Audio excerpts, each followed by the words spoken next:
Allahumma salli wa sallim ala sayyidina Muhammadin. Bismillahirrahmanirrahim. Assalamualaikum warahmatullahi wabarakatuh. Alhamdulillahi rabbil alamin. Salatu wassalamu ala asrafil anbiya'i wal mursalin wa ala alihi wa sahbihi ajma'in. Ashhadu an la ilaha illallah wahdahu la syarikalah wa ashhadu anna Muhammadan abduhu wa rasuluh la nabiyya ba'da.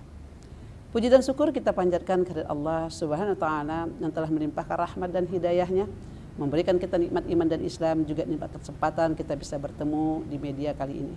Teriring juga salawat dan salam kepada junjungan kita Nabi besar Muhammad sallallahu alaihi wasallam yang telah memuliakan kaum muslimin dan muslimat ini dengan syariat Islam.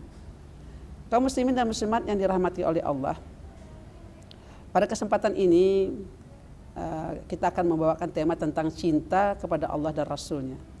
Sebagaimana di dalam surat Al-Quran, ya, di dalam surat Ali Imran 31 Allah berfirman, A'udzubillahi minasyaitonirrajim, Bismillahirrahmanirrahim.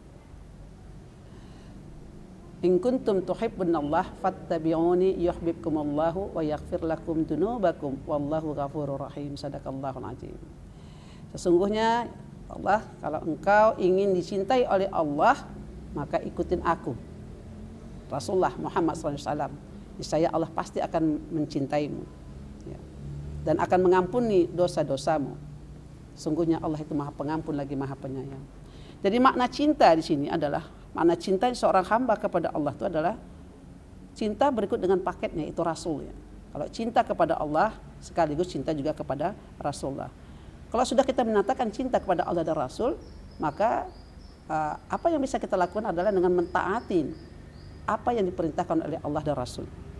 Kemudian cinta menurut istilah orang Arab itu kan katanya cinta itu menghendaki sesuatu yang meraihnya. Sementara cinta manusia kepada Allah dan Rasulnya adalah mentaati keduanya dan mengharap ridho, ya, terhadap dengan segala perintah dan yang dilarang oleh Allah dan Rasulnya. Karena itu seseorang itu tidak akan pernah merasakan manisnya iman sebelum dia mencintai Allah dan Rasulnya lebih daripada segala-galanya. Sebagaimana sebuah hadis dikatakan dari Anas bin Malik, ada 3 perkara, siapa saja pasti yang memiliki 3 perkara ini pasti merasakan manisnya iman. Yang pertamanya itu tadi, yaitu orang yang mencintai Allah dan Rasulnya lebih daripada orang yang segala sesuatu apapun. Jadi yang paling utama itu adalah mencintai Allah dan Rasulnya. Kemudian yang kedua, bagaimana lagi? Yang kedua adalah orang yang mencintai seseorang itu hanya karena Allah, bukan karena yang lain. Jadi kalau mencintai seseorang karena jabatannya, karena ingin pujiannya, karena ingin mendapatkan manfaat darinya, itu bukan cinta yang hakiki, bukan karena Allah dan Rasul. Tapi ketika seseorang itu mencintai Allah dan Rasul tadi, kemudian mencintai seseorang itu karena Allah dan Rasul, maka insya Allah dia akan merasakan bagaimana manisnya iman. Yang ketiga adalah orang yang setelah merasakan manisnya iman menjadi seorang yang beriman, dia tidak akan pernah kembali menjadi kepada kekufuran atau kembali ke belakang setelah hijrahnya menjadi orang yang mencintai Allah dan Rasul. Tidak akan pernah lagi mau melakukan hal-hal yang dilarang oleh Allah dan Rasulnya atau kembali kepada kekufuran. Ibu-ibu, bapak-bapak, kaum muslimin yang dirahmati oleh Allah, ya. Pada kesempatan ini kita melirik sedikit tentang hadis Rasulullah, yaitu Abdullah bin Hisam berkata, kami pernah bersama Nabi SAW, ya, sementara beliau memegang tangan Umar bin Khattab. Ya. Kemudian beliau berkata, wahai Rasulullah, sesungguhnya engkau lebih aku cintai daripada segala sesuatu kecuali diriku sendiri, kata Umar bin Khattab. Nabi SAW berkata, tidak bisa begitu Umar. Demi Allah, hingga aku lebih engkau cintai daripada dirimu sendiri. Maka Umar berkata, sesungguhnya mulai saat ini aku akan mencintai engkau melebihi diriku sendiri.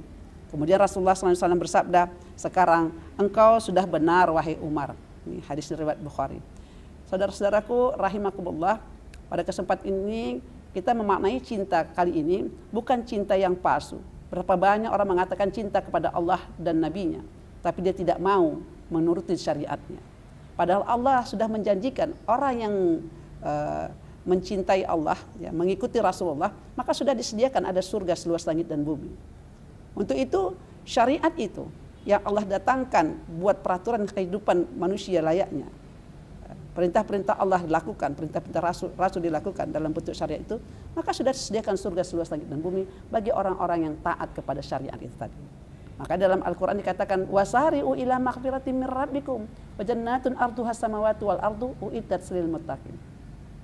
Bersegeralah menuju maghfirah daripada Tuhanmu, ampunan daripada Tuhanmu, dan menuju surga yang luasnya seluas langit dan bumi, yang disiapkan kepada siapa?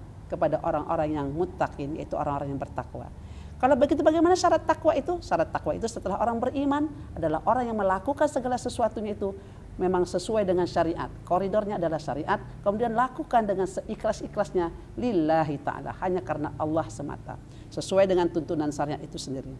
Saudara-saudaraku yang dirahmati Allah dan sahabat-sahabat Dinas Syariat Islam Kota Banda Aceh yang dirahmati oleh Allah, pada kesempatan ini memaknai cinta kita pada sahabat kita, kepada orang tua kita, kepada kerabat kita, kepada siapapun yang kita cintai, tujukan nilainya semuanya memang karena kita lakukan karena Allah semata, lillahi ta'ala. Maka sebagaimana hadis Rasulullah dikatakan, engkau akan bersama dengan orang yang engkau cintai. Di mana ya Rasulullah? Para sahabat bertanya. Tentu saja di surganya Allah. Oleh karena itu, saudara-saudaraku, sahabat DSI yang dirahmati oleh Allah, jangan pernah cintai orang-orang yang tidak masuk surga. Kenapa? Kalau gitu berusahalah kita dekat-dekat dengan orang-orang yang lebih solih dari kita. Ada kesempatan untuk bisa masuk surga bersamanya. Dan kita juga akan bisa berkumpul bersama orang-orang yang kita cintai karena Allah di surganya Allah. Demikianlah saja barangkali pada kesempatan ini yang bisa kita sampaikan, lebih dan kurang saya mohon maaf. Billahi taufiq wal hidayah. Assalamualaikum warahmatullahi wabarakatuh.